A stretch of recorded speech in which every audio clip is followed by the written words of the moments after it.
The view from Detroit, what's next and how will we get there? Significant NGV orders by several large national fleet accounts and the gas industry order aggregation initiatives have prompted Detroit's Big Three to re-engage over the last several years, either directly or indirectly. I'm pleased to introduce our three panelists to discuss this re-engagement. On my far left, we have Dick Cupka, who's the Sustainability Program Manager for Commercial Vehicles at Ford Motor Company. He's got 27 years experience there. He handles all aspects of the gaseous fuel prep engine programs, including the relationships with the QVMs, the QCMs. On your program, you'll see that it said Rob Stevens. Rob Stevens wanted to be here. He works very closely with Dick, but Rob's mother passed earlier this week, and he couldn't be with us, so our thoughts and prayers are with him. Next to Dick, there in the center, is Dick Calling. Dick Calling is the manager of the engineering group for powertrain at General Motors in the gaseous fuel area. Dick's been with GM for over 30 years, 22 years as the lead with all things having to do with the gaseous fuel powertrain program that they've got there, including their R&D and strategies. And then closest to me, we have Reg Modlin, and Reg is the Director of Regulatory Affairs at Chrysler Group. Now, he's been in this business a long time. Reg has over 40 years at Chrysler and has worked in a lot of different aspects there, including engineering, design, spent some stint working with the supplier community in terms of manufacturer and supply liaison. And since, I guess, about 22 years now, working in the environmental compliance and government relations area there. So what we've asked them to do is we've asked each to share their views on the current and potential future NGV markets and the opportunities and challenges, and what's needed from all quarters of our industry, manufacturers, the suppliers, the LDCs, all the various people who are involved to spur development of a more robust fleet and retail NGV market. And after their prepared remarks, they've agreed, pending the time constraints we might have, to take a few questions. So first up, Dick, feel free. Thank you, Steve. Pleasure to be here. As Steve said, it's a shame Rob couldn't be here because Rob has been one of the biggest proponents of CNG at Ford, even when it hasn't been fashionable over the last decade. He pushed and pushed. And so he wanted to be here. The day he was asked, he was immediately said, I want to do it. So I'm going to try and adequately represent him here. We're going to talk about sustainability at Ford, the golden age of gas, our power of choice is what we call it, our QVM process. I heard discussions, you were talking about OEM versus upfitters, and all three of our companies here have, we have probably OEM, upfitter, and a hybrid in between.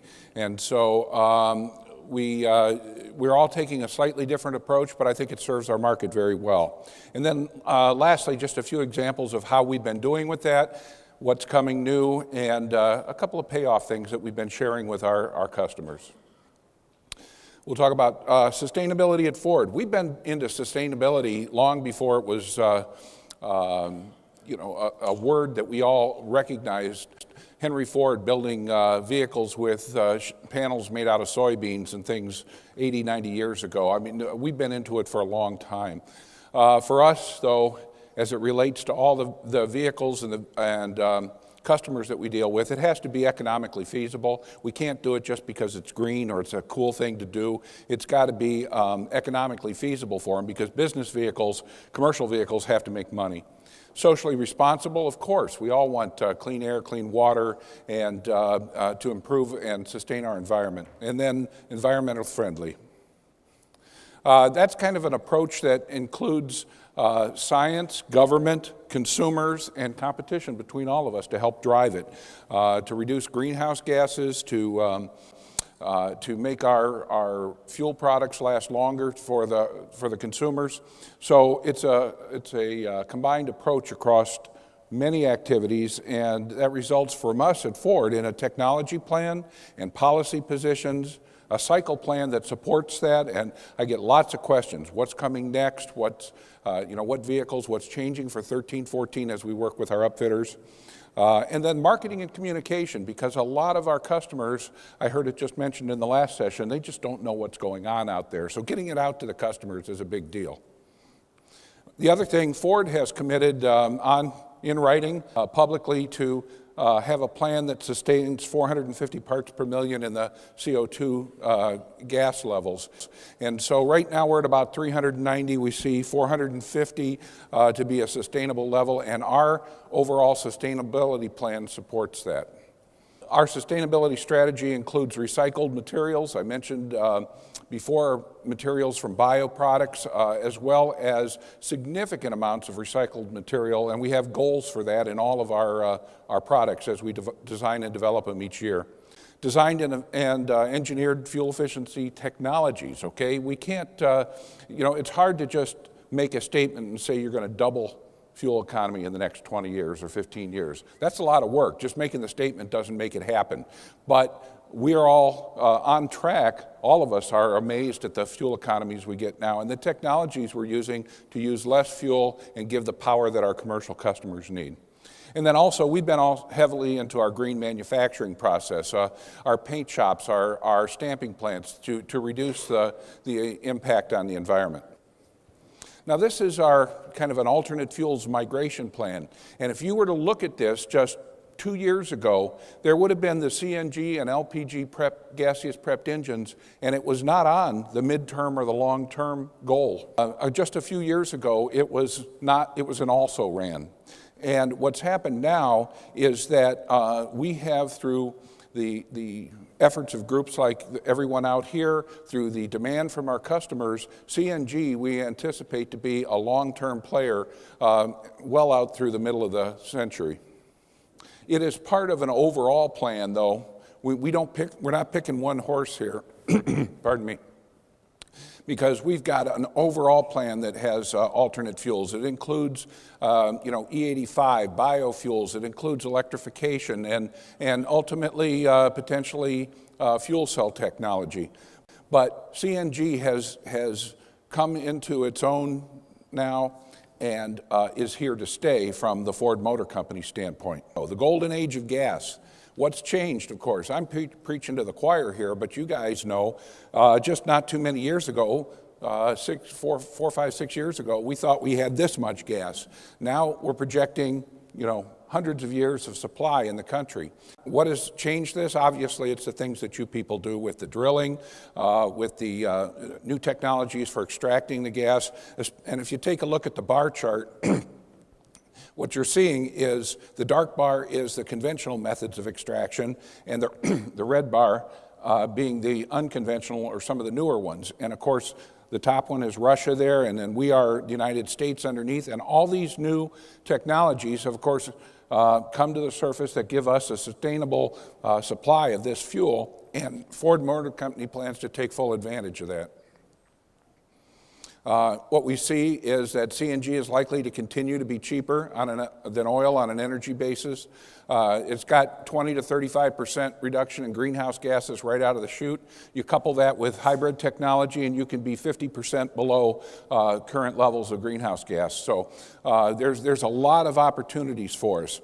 It doesn't greatly compromise the function of the vehicle. We're not talking about you can only go to the store and back. People can use these as business vehicles. We have tens of thousands of them out there, and I'll show you a little later. But all of these things are coming together to turn into an integrated approach where we all have to do various things. The auto industry, we have to accelerate and advance our technology.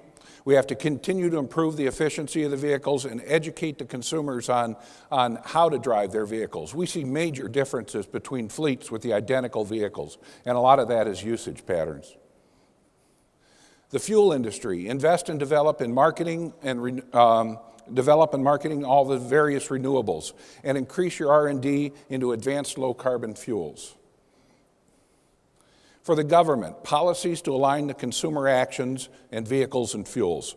Incentives for advanced technology, vehicles, and fueling infrastructure development. I go to a lot of meetings around the country, and I keep hearing what the various gas companies are doing, and it's very encouraging to see that if we're there with the product, that the industry should have the fuel available to fill them up. Create ordering specs that specify properly equipped gaseous prepped engines. That's a Ford position. We don't deviate from that.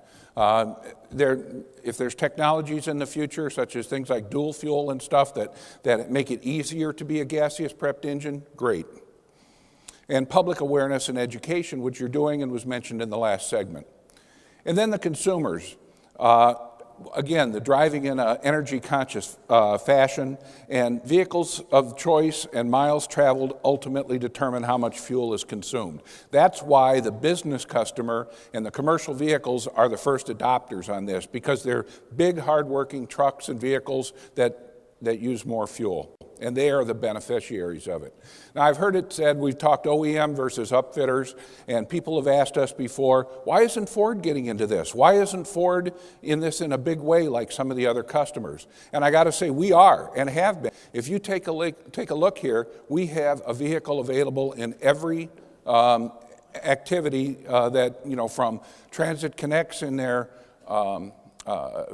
taxi rolls up through the F650 that we're launching right now with the big gaseous prepped 6.8 liter in it. We call it the power of choice because all across our board there are vehicles that have alternate fuel capabilities that match the requirements that municipalities and fleets are seeing on requirements for alternate fuel. Down there you'll see we've got I got a little circle around the compressed natural gas and LP, because that's, of course, what we're talking about here today. We've got the working truck for people. We've got the big F650 dump trucks you'll see there. We've got, let's have some more. We've got shuttle buses out there. You'll see the numbers that we've delivered in all these, working with our partners, most of them QVMs, some are non-QVMs, but have worked closely with us in their calibrations to make sure that they've got a good, durable, and reliable product out there. And we're real excited. Just this past week, we were finishing our sign-off drives on the F650 with the 6.8 liter. But you can see we've got something for everybody. So when we say that Ford Motor Company, why aren't they involved with it? We provide, I believe, the most vehicles available out there. Customer desire for CNG. It's abundant, affordable, American, and clean. It's got some challenges, lower energy density, lower vehicle mileage, and unfavorable package. We're working on that. All these things I hear about, new tank technologies and absorbent tanks and things like that, it's going to address many of these issues with the weight of the tanks, energy losses for gas compression. Upfit costs are a big deal, but in the last few years, we work with all these upfitters, and we've seen that come down. Competition is a good thing. We appreciate that. I have competitors right here, and it's good amongst the group out there as well. Fueling stations, you're working to fix that, and the lack of infrastructure, which is always improving now. And you're improving it across the corridor. I'm going to try and go fast, Steve. I'm watching my time here. But you've got corridors that are developing out there. I'm just going to paraphrase, but you can see it right there. We've got states with a high amount of stations and states with very few. But when they all connect, we're going to be able to go all the way across the country, and so will the consumer at the retail level. Plus, we got cool things for people that like gadgets, like CNG finders and stuff. I love going, every city I go in, what's the first thing I do? I grab the smartphone to see where are the stations. Doesn't matter if I'm driving a vehicle or not, I want to know where they're at. I also like to see what they cost. I was in Oklahoma City a couple of weeks ago at $1.35 a gallon. So, it was very, very good to see. In Detroit, we're $2.65 right now for CNG. So I'm going to focus real quick on just our CNG products here. Our strategy differs in that we work with partners and upfitters, the QVMs. Many of them are here and been here all week for the summit and displays. And we work very closely with these people. I talk to them virtually every day. We go out to their facilities and ensure that there's good products out there. We release good guidelines for them. Our QVM process is very respected in the industry, along with our QCMs for the calibration modifiers. So we feel that is an excellent strategy, and we'll keep developing packages for them. We're very supportive of gaseous prepped engines. That's very important. We want the durability out there. Depending on the structure or the design parameters on the engine, it's more important on some engines than others. And these little engines that work very hard, they need to have the proper materials in their system. This is an example of our Q185 bulletins that we provide. That's a 6.2 liter that we launched last year. Pardon me. And you will see that's been very successful in 2012. We also are getting ready to put out the specs and the requirements. These are some of our new products here. The top left, that's the new Transit. That replaces the Econoline. We are launching that next September, and it'll have the 3.7 liter in it, gaseous prep, available from day one. The one below it is the Transit Connect. You all have seen that. It's kind of an odd-looking vehicle, but it's a great commercial vehicle. It gets a little more conventional from the standpoint of almost looks like a minivan out there, but that on the lower left, or lower right, that's the new Transit Connect that's launching next year. It has a 2.5 liter in it. Now, what's good about that is that both of these engines go across other vehicle lines, and I'm working to put them into the programs for things such as the Lincoln MKT is our new town car. It's big in the limo livery business, and that 2.5 liter also is the same engine in our new Escape and in our Fusion. So if I can push it into that, then we've got some applications for passenger vehicles. This is a list of all our QVMs. You've seen it, but you can see that they cover, and Roush has a lot of LP listed in there, and they're also dabbling on the CNG end, but you guys are cousins anyway. So the new one will be out in December, and it'll actually include vehicles on down into some of the passenger vehicles as commercial vehicles for these fleets that want to buy natural gas vehicles, but they have a wide range of needs. Quickly to show you, this is our gaseous prep by model year, and this is what's a couple of important things here. In 2010, we launched in essentially the 2010 model year, halfway through, we launched the E-Series, and we built about 3,200 units. In 2011, we built 5,300 units. In 2012, this is the new 6.2 came in on the F-250. You can see this past year we built 3,650 F-250s with gaseous prep. And every one of those was a customer order. So they are not going out to lots and things like that. They're out there being converted. And in the bottom right, you can see that, and these numbers are as of Wednesday. They are absolutely accurate. We built 20,734 gaseous prep vehicles for upfitters in the past 2.5 years. So it's been a very successful effort on our part. Cost of ownership, I'm going to go quick because I'm running out of time here. But we put in some, this is a 250 that with a typical upfit will repay in 3.1 years. An E250 in 2.6 years. And for heavy fuel consumers, like our F650, the payback, and it's got 3 versus regular gasoline, diesel, and CNG. It's got a 1.5 year payback for the upfit cost and fuel savings. So what you've got is a product that the business community is going to love and buy gas from everybody. Okay?